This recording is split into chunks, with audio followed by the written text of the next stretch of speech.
good precedent in which to regulate marijuana. But yeah, I would say definitely the winds are changing for sure, but I'm not going to say within the next year. I think we're going to still see these tiny, small steps. And speaking of a very small step, a pet project that I've been working on is we had the honor of having Victor Trevino as a guest here maybe a couple of months ago. Right. And he was very excited about House Bill 2391, which passed in the 80th in the 80th legislature.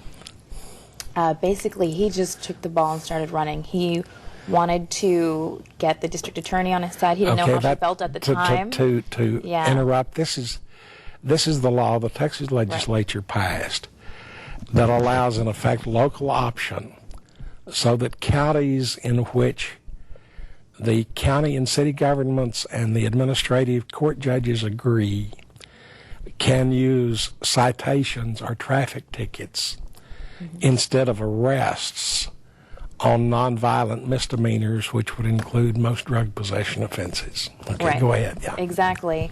Essentially, it would leave it up to the discretion of the police officer. They would cite a ticket, and then the person would have to appear in court within 24 hours. Let's go ahead and take this call before I continue. Hi, welcome to Drugs, Crime, and Politics. Yes, I have a question. Yes. Go ahead. Okay, what drug helps me experience Pink Floyd to the maximum? Okay. Wow, that was awesome. Okay. Yeah, so continuing, basically, at the time he wasn't aware of the district attorney's viewpoint on it, but as was released in the Houston Chronicle, she is, she doesn't even know how much behind it she is. Right. So I, was asking for people to kind of write into her, telling that call the district attorney's office, kind of tell her that they support it. And then Victor Trevino was going to try to figure out, just as they are in Dallas County and in Travis County, how we could implement it in cities here. So what is the best route for this to get kind of passed by these people? Okay, let me point out something here. Harris County has a major problem. About 2 years ago, the citizens of Harris County turned down $200 million bond issue to build a new jail.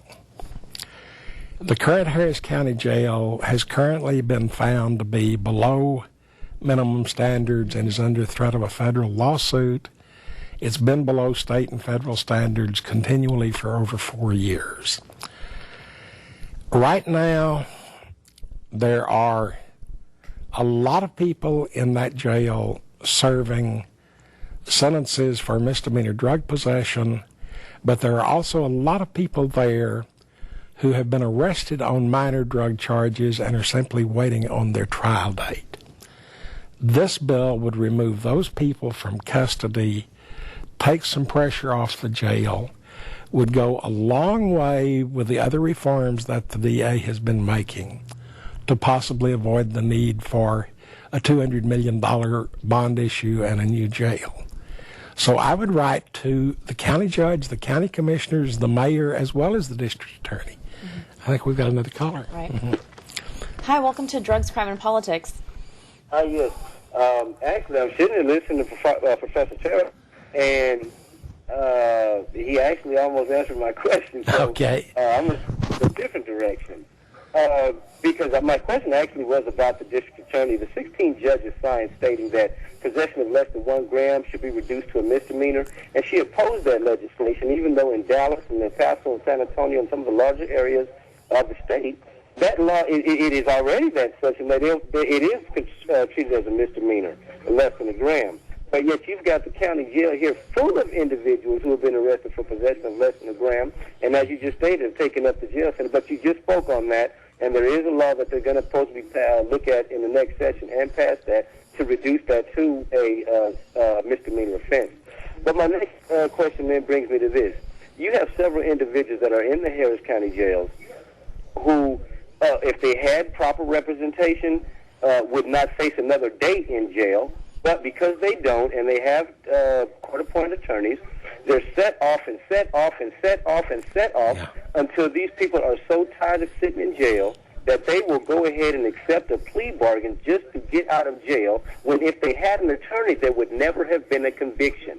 This puts another felony, I mean, just somebody who's been out for maybe 10 years, hasn't had an offense, gets caught in a house because the police raided it, didn't have drugs on you, but because you're in the house, you're arrested for possession of less than a gram, and then they just want to set your court date off so long to where you plead guilty to it. So I'd like you to speak on this.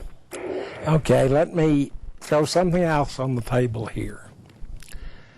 And there's been some talk of this in the local papers, been talk of it really among legal circles for 10 years at least that I know of.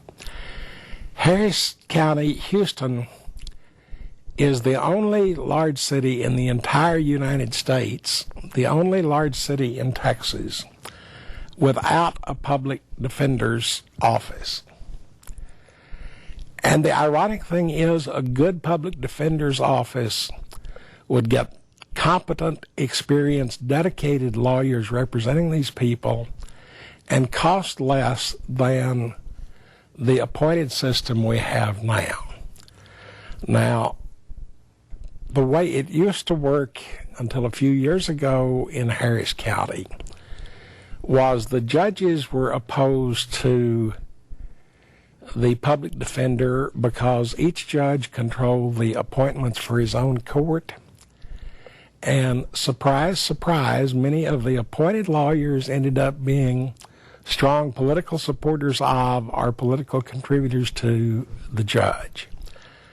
The courts did, at least I think, centralize the appointment process, but they didn't do it sufficiently to avoid all of that kind of cronyism. So, yeah, our caller was absolutely right.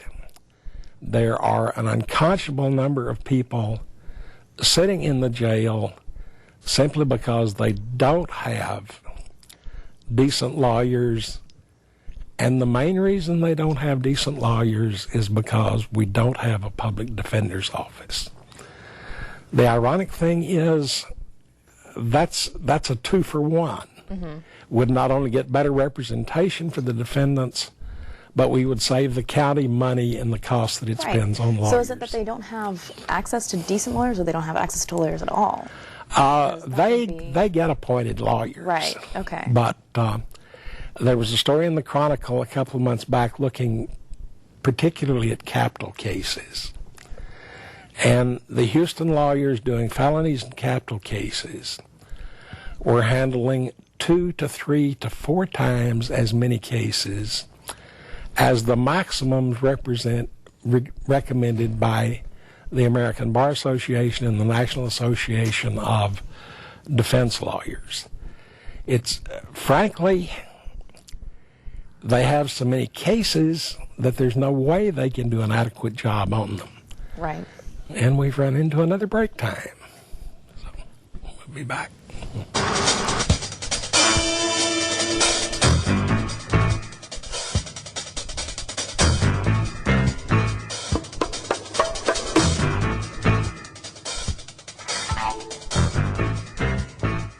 Hi, I'm Nadia Swaby with the Marijuana Policy Project. This is Marijuana 2-Minute Truths. Today's question comes to us from Chris, who asks about marijuana's effect on brain performance. Reefer Madness propaganda would have you believe that marijuana causes brain damage.